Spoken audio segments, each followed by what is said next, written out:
আমরা যে বারবার চট্টগ্রাম আসছি, কমিটি হয়েছে, এই কমিটির মাধ্যমে কাজ যে হচ্ছে এটা আমার মনে হয় যে চট্টগ্রামবাসী এবং আপনারা অবশ্যই বিশ্বাস করেন বা করবেন।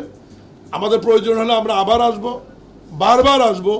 চট্টগ্রামের জলাবদ্ধতা, খাল খনন, বিভিন্ন বিষয় নিয়ে আমি এসেছিলাম, 2 দিন থেকে গেছি, সফর করে গিয়েছি এবং আমি এখানে উপস্থিত থাকা অবস্থায় মেয়রের নেতৃত্বে মাননীয় মন্ত্রীর সাথে কথা বলে একটি শক্তিশালী কমিটি করে দিয়ে গিয়েছি এবং সেই কমিটি ইতিমধ্যেই 2 দিন কাজ করেছে।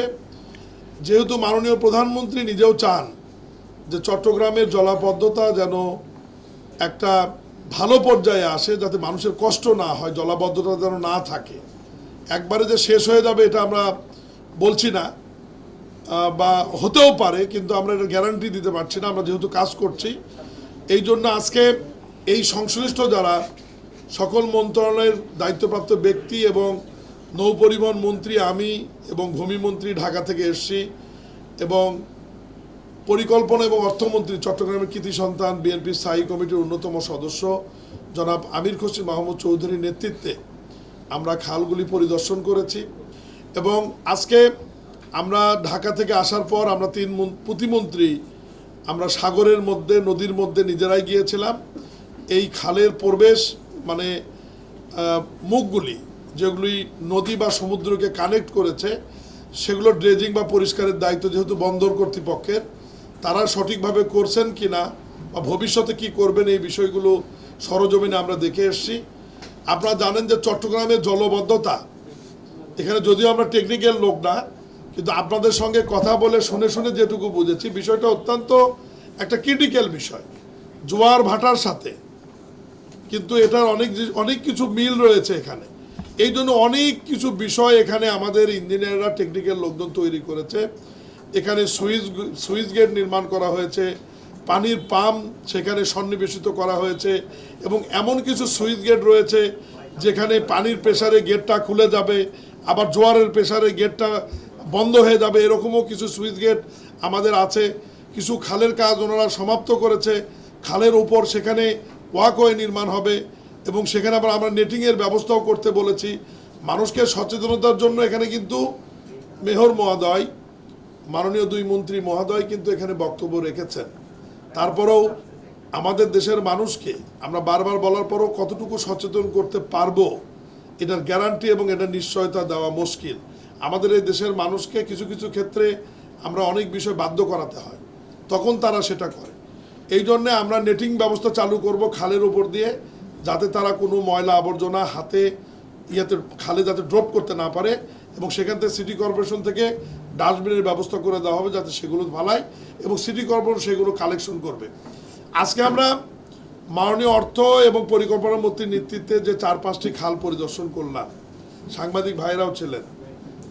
খালের অবস্থা যদি এরকম হয়, আমরা দিন রাত এই যে সমস্ত প্রতিষ্ঠানগুলো কাজ করছে, এই যে ইঞ্জিনিয়ারিং কোর, পানি উন্নয়ন বোর্ড, সিটি কর্পোরেশন, চট্টগ্রাম উন্নয়ন কর্তৃপক্ষ, চট্টগ্রাম বন্দর কর্তৃপক্ষ, সমস্ত গুরুত্বপূর্ণ টায়ার একসঙ্গে কাজ করেও কিন্তু আসলে ফলাফল কি হবে, আজকে আমি খালের অবস্থা দেখে আমি নিজেও সন্দিহান। মানে এত ময়লা আবর্জনা খালের মধ্যে। এবং আমি তারিক সাহেবকে জিজ্ঞাসা করছিলাম, তারপরে ওই যে মহসিন সাহেবকে, উনি বলল যে স্যার 7 দিন আগে এই খাল আমরা পরিষ্কার করেছি, 7 দিন পরে আবার সমপরিমাণ আবর্জনা ওই খালের মধ্যে। তো এই জন্য আমি সাংবাদিক ভাইদের অনুরোধ করব যে আপনাদের মাধ্যমে একটু চট্টগ্রামবাসী, নগরবাসীকে অনুরোধ করব যে আপনারা একটু সচেতন হন, অনুগ্রহপূর্বক ময়লা আবর্জনাগুলো খালের মধ্যে না ফেলে আপনারা সিটি কর্পোরেশন নির্দিষ্ট ডাস্টবিন বা নির্দিষ্ট জায়গায় ফেলুন। সিটি কর্পোরেশন সেখানে কালেকশন করে তাদের ডাম্পিং পয়েন্টে নিয়ে যাবে। আমাদেরকে একটু সহায়তা করেন আপনারা। আমরা বারবার চট্টগ্রামে আসছি, কথা বলছি, আমরা কাজ করছি, কারণ একটাই, উদ্দেশ্য একটাই, যে চট্টগ্রামবাসী দীর্ঘদিনের যে অভিশপ্ত জলাবদ্ধতা, যেটি 25 সালের পর থেকে অনেকটি কমে এসছে, এই বর্তমান সিটি কর্পোরেশনের মেয়র সহ যারা যারা যে সমস্ত প্রতিষ্ঠান কাজ করছে তাদের নেতৃত্বে আমরা আশা করি যে এটা একদম শেষ হইতে হবে না, কিন্তু 80 থেকে 90% জলাবদ্ধতা আমার মনে হয় যে স্বস্তির মধ্যে চলে আসবে চট্টগ্রাম নগরবাসী। আমরা এই কাজগুলো আগামী ডিসেম্বরের মধ্যে যদি সমাপ্ত করতে পারি, আমি আপনাদের সহায়তা কামনা করছি। বিশেষ করে সাংবাদিক ভাইদেরকে আমি বারবার বলবো যে আপনারা একটু সচেতনতা বৃদ্ধি করার জন্য যে সমস্ত কাজ করার করবেন। আর দু একটি পয়েন্ট যেটি এই প্রবর্তকের মোড় সহ দু একটি পয়েন্ট, এই জায়গাটা আসলে নিচু এলাকা, এখানে আমরা সিটি কর্পোরেশন থেকে রাস্তা উঁচু করব এবং ড্রেনেজ ব্যবস্থাগুলো যাতে ঠিক করব, যাতে প্রশ্ন না ওঠে যে হঠাৎ বৃষ্টি হলেই কেন জলাবদ্ধতা হচ্ছে। এটার ব্যাখ্যা আমরা দিয়েছি যে হঠাৎ বৃষ্টি হলে চট্টগ্রামে আমরা যেটা শুনেছি বা আমাদের কাছে যেটা রেকর্ড রয়েছে 330 মিলিমিটার পর্যন্ত এখানে বৃষ্টিপাত হওয়ার রেকর্ড রয়েছে।